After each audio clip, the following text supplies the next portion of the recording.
नमस्कार दोस्तों, डर की डोज के इस और नए एपिसोड में मैं आपका बहुत बहुत स्वागत करता हूं। तो दोस्तों, आज की कहानी हमारे साथ शेयर की है रकेश जी ने, जो कि कांगड़ा के पास एक गांव के रहने वाले हैं। ये इंसिडेंट उनके फैमिली के एक मेंबर का है और ये इंसिडेंट करीब 2-3 साल पुराना है। रकेश जी एक जॉइंट फैमिली में रहते हैं। उनकी फैमिली काफ़ी बड़ी है, जिसमें उनके ताया ताई चाचा चाची जो कज़न वगैरह भी है, तो दादा दादी भी है। तो उन्होंने बताया कि जो उनकी फैमिली है वो काफ़ी ज़्यादा बड़ी है। और जो उनकी चाची है, उनकी जो एज है वो 35 के अराउंड है। और उन्होंने बताया कि वो काफ़ी धार्मिक विचारों वाली एक औरत है और वो काफ़ी पाठ वगैरह भी करती है। तो उन्होंने बताया कि 2 साल पहले उनको एक शादी का इनविटेशन आया और वो शादी जो है उनके गांव से करीब 35 किलोमीटर दूर थी। तो उनको वो अटेंड करने के लिए जाना था। तो उनके जो ताया जी है, उनके पास टाइम नहीं था और उन्होंने कहा कि बेटा तू ऐसा कर, गाड़ी ले जा, अपनी चाची ताई और मेरी मम्मी को साथ ले जा, ऐसा करो तुम शादी अटेंड कर लो, हमारे पास टाइम नहीं है। तो उन्होंने कहा ठीक है कि ताया जी ऐसा करूँगा, मैं निकल जाऊँगा। तो वो जो है रेडी होकर गाड़ी लेकर निकल जाते हैं। तो आपको पता है हिमाचल है, हिली एरिया तो होगा ही। तो वो जो है उस शादी में पहुंच जाते हैं और शादी अटेंड करते हैं। तो जिस वक्त वो शादी चल रही होती है तो काफ़ी ज़रा अंधेरी वगैरह आती है, जिसकी वजह से जो है काफ़ी पेड़ वगैरह गिर जाते हैं। 5 बज जाते हैं तो वो शादी से वापस चलने लगते हैं। तो जब वो आ रहे हैं तो वो रास्ता वो ब्लॉक हो चुका था, क्योंकि अंधेरी की वजह से जो है पेड़ वगैरह गिर चुके थे। तो वहाँ से जो निकलना था वो पॉसिबल नहीं था। तो उनके एक गांव के व्यक्ति ने बताया कि जहाँ से एक शॉर्टकट है, तो थोड़ा सा जंगल सा है, तो वहाँ से आपको जो है गुजर के जाना पड़ेगा। तो उन्होंने कहा कि ठीक है कि कोई और रास्ता तो नहीं है, घर भी पहुँचना है, रात भी हो रही है, तो निकल जाते हैं। तो वो जो है उस रास्ते निकल जाते हैं। पर वो एक बात जो है नोटिस करते हैं कि उस रास्ते पे कोई भी नहीं होता, कोई भी नहीं, ना कोई आ रहा होता है ना कोई जा रहा होता है। तो जब रास्ते में जा रहा होता है तो एक रोड के राइट साइड एक काफ़ी बड़ा पेड़ होता है आम का। तो उस पर तो बहुत सारे आम लगे हुए होते हैं, पूरा भरा हुआ होता है। तो उनकी जो चाची है तो वो कहती है कि बेटा रोक ले गाड़ी, ऐसा करते हैं हम जो है जे आम तोड़ लेते हैं। जो आम होते हैं वो कच्चे होते हैं। तो वो कहते हैं कि ऐसा करते हैं इसकी हम सब्ज़ी बना लेंगे, अभी इतनी रात हो गया, घर वाले भी कि घर जाके भी हमें सब्ज़ी लानी पड़ेगी, इससे अच्छा है कि हम जहाँ से जो है आम तोड़ लेते हैं। और वो ऐसे ही करते हैं। तो उनकी जो है चाची जो है वो गाड़ी में से निकल जाती है अकेली और वो सामने जो है वो आम तोड़ने लगती है। उसकी जो ब्रांचेस होती हैं वो काफ़ी जो है नीचे होती हैं। तो वो आराम से वहाँ से तोड़ लेती हैं और एक लिफाफे में भरकर ले जाते हैं। अब जो है वो घर जाकर सबको नॉर्मल होता है। वो चाची जी जो है वो सब्ज़ी वगैरह बनाती है, सब खाते हैं और सबको नॉर्मल चल रहा होता है। और जो रकेश जी ने एक बात नोटिस की थी, जैसे कि मैंने आपको बताया कि जो उनकी चाची थी वो काफ़ी धार्मिक विचारों वाली थी, वो काफ़ी जो है पाठ पूजा करती थी। तो उसने एक बार नोटिस की थी कि अभी 10-12 दिन हो गए हैं जो उनकी चाची जी है वो अजीब तरह से बिहेव कर रही है और वो अभी पाठ पूजा बिल्कुल भी नहीं कर रही। तो उन्होंने वो बात नोटिस की थी। तो उन्होंने कहा कि कोई बात नहीं, ऐसी कोई बात होगी। तो करीब 2 हफ्ते हो जाते हैं। तो जो है उनकी चाची रात का खाना बना रही होती है, रसोई में होती है। तो जो रकेश जी है वो रसोई में जाते हैं पानी पीने के लिए। तो वो देखते हैं कि उनकी चाची है वो थोड़ा सा अजीब सा बिहेव कर रही है। वो खाना बना रही है तो थोड़ा सा जो उनका फेस है, थोड़ा सा एक्सप्रेशन थोड़े से अलग से थे। तो वो देख कर थोड़ा सा उनसे पूछा कि चाची क्या हुआ। तो जब उसने ऐसा किया तो उसकी चाची काफ़ी लाउड हंसने लगी, इतनी चीज़ वो हंसने लगी। तो जो रकेश है वो देखकर काफ़ी डर गया कि क्या हुआ चाची। उसने कहा कि क्या हुआ चाची। वो कुछ नहीं बोली, वो हंसने लगी, इतनी ऊंची हंसने लगी। तो उसे कुछ गड़बड़ लगी। तो उसने जल्दी जो है अपनी मम्मी को और ताई जी को बुलाया कि मम्मी जी ऐसा हुआ है, चाची पता नहीं क्यों इतनी जो लाउड हंस रही है। तो वो देखते हैं तो वो कहते हैं कि कुछ ना कुछ गड़बड़ है, ऐसा करो तुम अपने पापा को और सब उनको बुला लो। तो वो फ़ोन करता है, वो सब घर आ जाते हैं।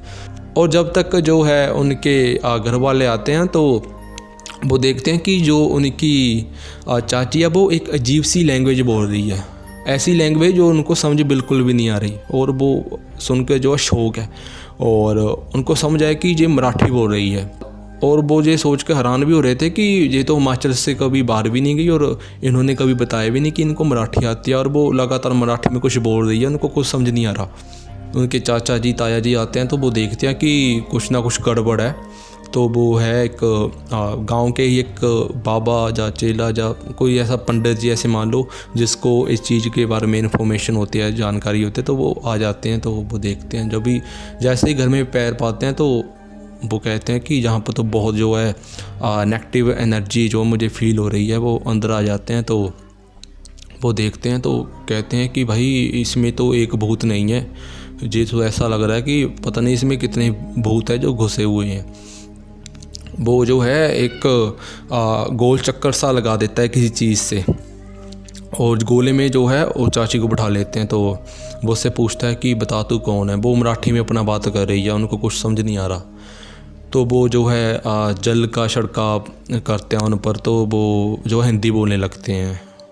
तो वो कहते हैं कि मैं नहीं छोड़ कर जाऊँगा, ऐसे नहीं छोड़ कर जाना, ऐसे ऐसे। तो वो सबको पूछते हैं कि तुम इसके शरीर में कैसे, मतलब कि कैसे प्रवेश किया। तो वो बताते हैं कि 10-12 दिन पहले ये जो है पेड़ से आम तोड़ रही थी रात को। तो जब हमारी जो है नज़र इस पर पड़ी तो हम इसके शरीर में आ गए। तो उसने कहा कि अभी तुम्हें छोड़ कर जाना पड़ेगा। उन्होंने बताया कि उसकी जो चाची है उसकी मुंह में से अजीब सी बाजें आ रही थी, कुछ मराठी बोल रहे, कुछ हिंदी, ऐसा लग रहा था कि 2-3 बंदे एक साथ बोल रहे हो। तो वो काफ़ी सुनकर जो है घबरा गए थे उस वक्त। केजी की तो टांगें भी कांप रही थी ये सब देखकर। उसने कहा कि अभी तुम्हें इसका शीश छोड़ना पड़ेगा। तो वो एक छोटी सी एक बोतल लेकर आते हैं और वो रख देते हैं, कुछ मंत्र वगैरह पढ़ते हैं, और जो उनकी चाची है वो बेहोश हो जाती है। और जो वो बोतल है, वो बोतल पंडित जी उठाते हैं, या वो चेला उठाकर जो है उनके ताया जी को देता है और कहता है कि ऐसा करो, इसे ना एक शमशान घाट के पास ना ज़मीन में जितना डीप हो सके ना उतना दफना कर आना है कि इसे कोई बाहर ना निकाल ले। तो वो कहते हैं ठीक है पंडित जी, और उनका चाचा और ताया दोनों निकल जाते हैं और जो है उसे दफना कर सीसी को आ जाते हैं घर वापस। जब वो घर वापस आते हैं तो उनकी चाची है फिर से इतनी लाउड हंसने लगती है। तो वो ये सुनकर काफ़ी डर जाते हैं कि अभी तो पंडित जी ने कहा कि सबको ठीक हो गया, पर ये फिर से हंस रही है। तो पंडित जी वहीं पर होते हैं, तो वो पूछते हैं कि अभी तुम कौन हो, मैंने तो तुम्हें ऐसा ऐसा करके वहाँ पर छोड़ दिया था। तो वो हंसने लगता है, वो बोलता है कि हम तुमसे ज़्यादा चालाक हैं, हमें सब पता है कि जो वो सीसी है तुम कहाँ दफना कर आए हो। और वो उस पंडित के जब वो चेले के सारा कुछ A to Z बता देता है कि तुम्हारी मम्मी का नाम ये है, तुम्हारा बेटा ये है, मैं उसे ऐसा कर दूँगा। मतलब कि वो पंडित जी भी डर जाते हैं सब बातें सुनकर।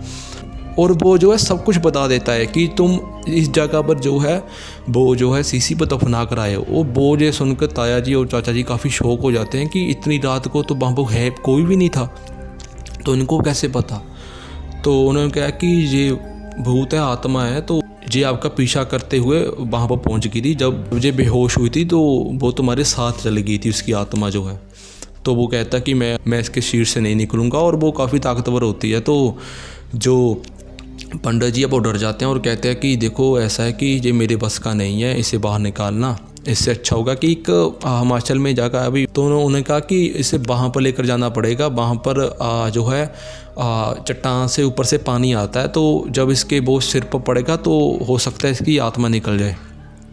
तो वो कहते हैं ठीक है, और वो उस चाची के हाथ पर एक धागा सा बांध देता है साधु।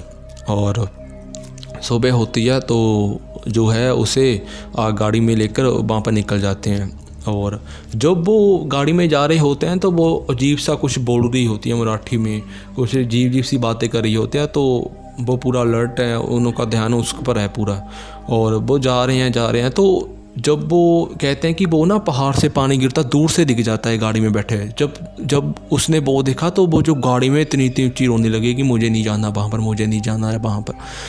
तो जो है वो बड़ी कह रहे हैं कि बड़ी ज़ोर से हमने 3-4 जनों ने पकड़ कर उसे जो है वहाँ पर लेकर गए, और वहाँ पर जो है पानी की जो धार है इसके सिर पर पड़ी, तो उस तरह जो है उसका भूत निकला। और उसके बाद जो उसकी चाची है वो बिल्कुल नॉर्मल हो गई। तो दोस्तों यही थी कहानी। आई होप आपको पसंद आई होगी। अगर पसंद आई तो वीडियो को लाइक कर देना, शेयर कर देना और चैनल को सब्सक्राइब कर देना।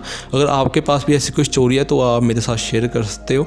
तो मैं जल्दी मिलूँगा एक नई वीडियो के साथ। जब तक के लिए bye bye and take care.